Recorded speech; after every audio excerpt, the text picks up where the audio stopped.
Hey guys, I want to start off by having a family moment with you and showing you a picture of Miss Bennett. Now, some of you are like, oh, that's so sweet. And some of you are a little confused. And the reason being is because this right here is not Miss Bennett, but this right here is Miss Bennett. Yes, that little chubby cheek baby. That is me. That's Miss Bennett as a baby. So the reason why I wanted to share this image with you is to talk about our topic today. Now I want you to take a second and I want you to look at this beautiful lady here. This is my parent. And while she looks a lot like Miss Bennett, or Miss Bennett looks a lot like her, it's some differences there, right? If you think about Miss Bennett and what Miss Bennett looks like, she doesn't look exactly like her mother, right? I have some differences, but I look similar. And that's what we're going to talk about today. We're going to talk about the graphs of parent functions. And these graphs are very important because these graphs will be the guideline that we're going to use as we graph these types of functions. We'll always go back to the parent and we'll think about what the parent looks like because we know all of his children look very similar, if not the same. They just have a few differences, just like Miss Bennett and her mother. So let's get started. Let's get an image in our head of what each one of these parent functions look like, and let's keep that image in our head as we graph the parent functions. Now, there is not going to be many times in math analysis that I'll tell you that you have to take something in your memory and just remember it and not forget it. That will not happen much in math analysis, but this is one of those times where you definitely have to commit these graphs to memory. No exception. Definitely have to know these graphs and be able to produce a sketch, a rough sketch of each one of these graphs.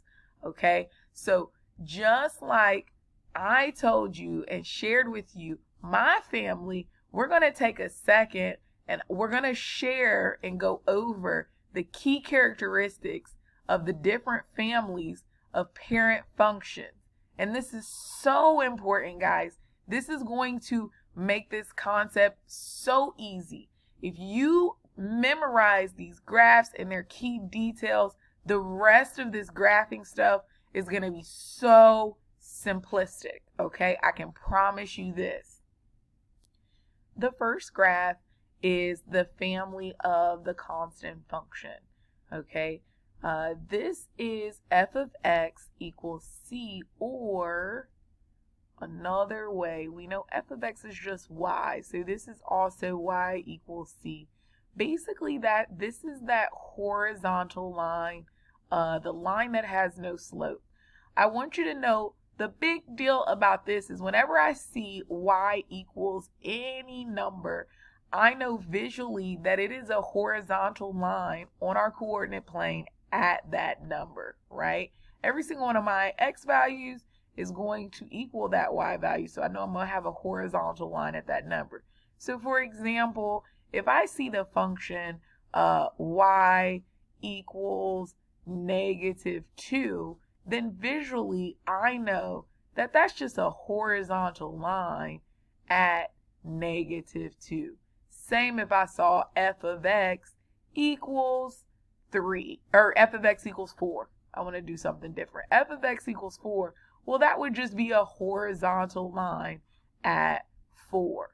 Okay, so that is what this function or this family is about. Anytime I see f of x or y equaling just a constant term, then I know that's a horizontal line at that number on the y-axis. Now, let's look at something. Pay attention to the domain and the range.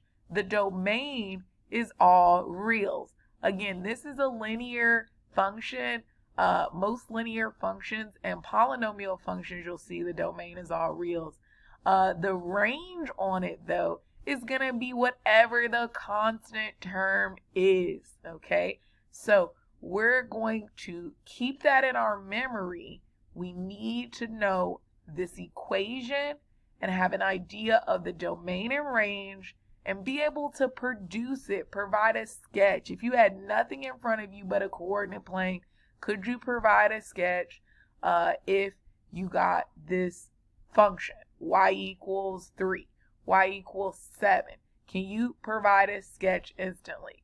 The answer needs to be yes, okay? So if it means going over the video, going over it again, doing the practice over and over again, I need you guys to have that visual in your mind. The next function is in our linear equation family. So all of the equations that we see that are linear, remember that's x raised to the first power, degree 1. Okay, now we graphed all different types of lines, but the parent, okay, the parent graph is f of x equals x, or another way you would see that this is y equals x. Okay, we're going to pay attention to a few key details of this graph. The biggest detail is that y equals x comes right through the origin point, okay? So that origin happens at 0, 0.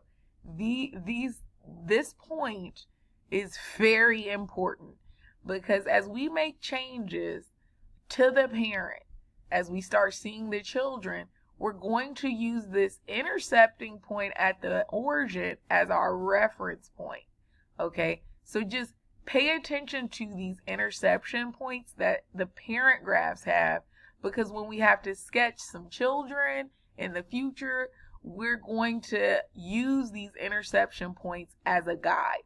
Okay, with that being said, the domain and range is all reals for both of these. Again, if I look at the graph on the x-axis and I see where this covers in terms of the domain, it covers all real values. If I look up and down, I know a line goes infinitely up and infinitely down, so it's going to cover all of the y values. This is all real. Now, let's move on to our family of quadratics. This is important, very important. Quadratics. Quadratics is f of x equals x squared, or y equals x squared. Now take a note, please write this. The difference between the quadratic functions and the linear functions is quadratics will be degree 2, okay? They're going to be degree 2, and if you notice, what that means is we're talking about anything that has a x raised to the second power, okay? The highest exponent is squared. That's going to be a quadratic. When I see a quadratic, graphically, I know that the parent or the mom is going to be this graph of y equals x squared. X squared is a parabola.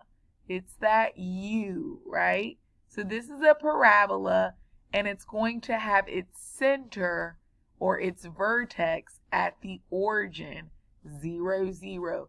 That is important, guys. I need you to know that a parabola, the parent graph, y equals x squared, is a parabola with the vertex sitting at the origin. So if you had to do a rough sketch of this, you would be able to produce that on a coordinate plane.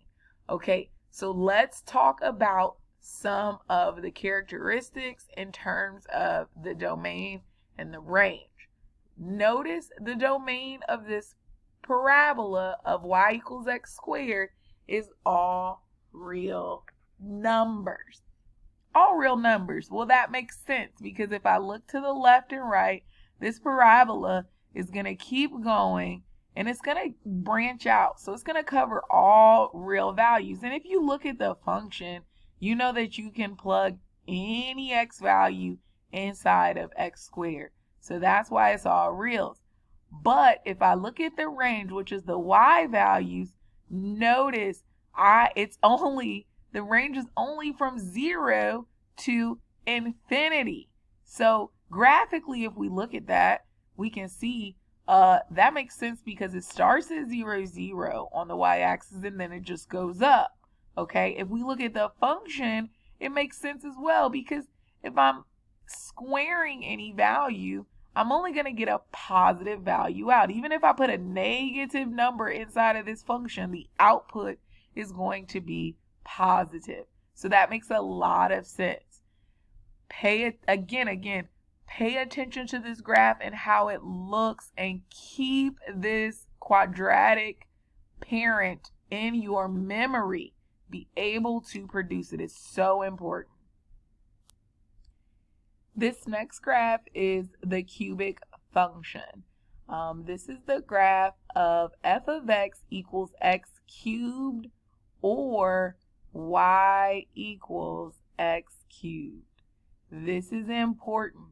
And guys, again, with the graphs, you need to make sure you know the graphs, but also you need to know the equation or the function or the expression of the graph. So you know when you hear x cubed, it matches with this graph. That's what's important. Okay, guys. So looking at this cubic function, the key here, the reason why it's called the cubic function, it is degree 3. Okay, so this one's degree 3. I know that means that the highest exponent I will see is the third power. That's why this is called cubic. So if I see a graph that has the highest exponent of 3, I know its parent or its mom is this function, okay? And so I know it's going to look similar to the mom. It's going to look similar to this parent function. Now let's talk about some key details of this parent function. It does have an intercept. It's very strange how the intercept works, but we're going to talk about that more when we talk about graphing polynomial functions. But the intercept still happens, even though it comes in a strange way, it still happens at the origin 0, 0. Okay? And its domain and range. Domain is going to be all reals again. Again, we can look at the equation and we can see that it makes sense. I can plug in any x value into this function, right? So it's going to be all reals. It covers everything. And then we can look at the range of this, and that makes sense that it's all reals. Graphically, it's going forever up and forever down. And if I look at the equation y equals x cubed, I know that when I cube a value, I can't end up with negative outputs. So graphically, it makes sense as well. Let's move on and let's talk about the square root of x. The next family is the square root function family. Okay, and this is the parent graph of the square root function. F of x equals the square root of x, or got a curved y here, y equals the square root of x. Basically, if I see an equation that has the square root, in it, basically its parent is going to look like this. We know the parent is the square root of x. Now pay attention to the square root of x. It does have a starting, or I'll say a starting point right here at the origin 0, 0. That is important. Okay, so it starts at the origin 0, 0. If we talk about the domain or the x values that it covers, it's going to be from 0 to positive infinity. That makes a lot of sense, because if I look at the equation y equals the square root of x, I can plug a 0 in, but I cannot plug negative numbers into this function. The range of this, of course, is going to be from 0 to infinity, which again makes sense graphically, because you can see this graph is just going to the side. It starts at 0 and it just moves up, right? But I know if I look at it too as the equation, I know if I put in positive values, I'm only going to get positive values out. Guys, the square root function, I need to know this graph by heart. If Miss Bennett says sketch the y equals the square root of x, you have your pencil and you're able to sketch it on the coordinate plane. Very important. Very important. Okay, we're almost done with the families. We got 2 more graphs to go. The next function is called the reciprocal function. And obviously, this is the reciprocal of x, y equals x. So this is 1 over x. And this is one of our rational parent functions, okay? Because it's rational. It's a fraction. There's a couple things that I want you to pay attention to with this function. F of x equals 1 over x, or we say, of course, y equals 1 over x.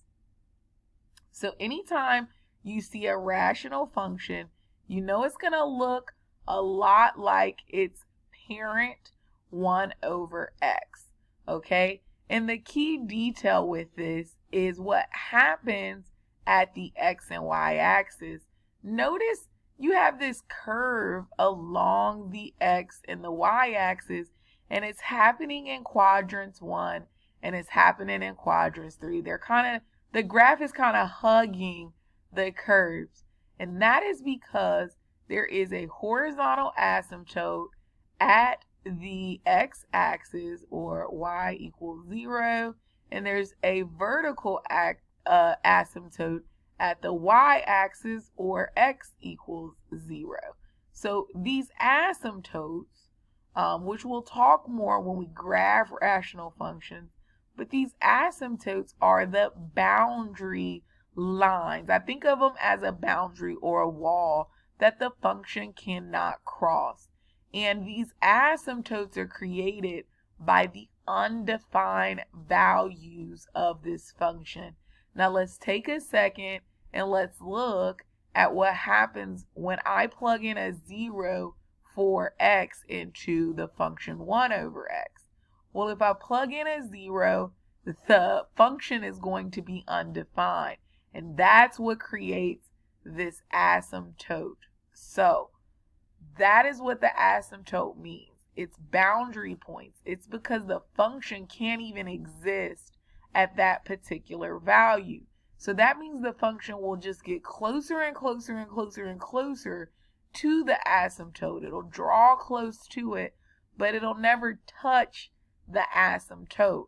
So when I draw 1 over x, I use the x and y axis as my boundary points to draw 1 over x. And I know the function is just going to hug the x and y axis in quadrants 1 and in quadrants 3. Now the domain of this function is going to be from negative infinity to 0 and 0 to infinity. Makes sense, right? If I look, I can go all the way up on my x's until I get to 0. Then we have a jump, and then we start all the way over again to positive infinity. Same thing happens with the range. I can go all the way up to 0, and then I have my jump here, and then we go to positive infinity. All right, so pay attention to how that looks. Be ready and able to reproduce this graph. Be ready and able to reproduce this graph. The last parent function is the graph of the absolute value of x. And this is what we'll go into next. Notice the absolute value is what? It's a piecewise function with a discontinuity happening when x is at 0. And it makes so much sense because we know the absolute value of x is actually saying two things. We're going to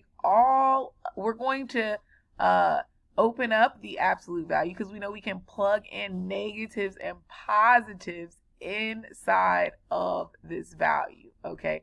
So we're going to say, hey, we'll go to this upper part if x, which is negative x, if x is less than 0, and the lower part, which is x, if x is greater than or equal to 0. Because the absolute value includes both negative values and positive values, right? Because this is the distance away from 0. So that's where that comes from, that piecewise part comes from. The biggest thing is I want you to have an image of the absolute value of x in your mind. F of x equals the absolute value of x, or y equals the absolute value of x, okay? So you know that the absolute value of x looks like a v. And I remember this because I think about absolute value. I think value, and it makes me think of a v right at the origin.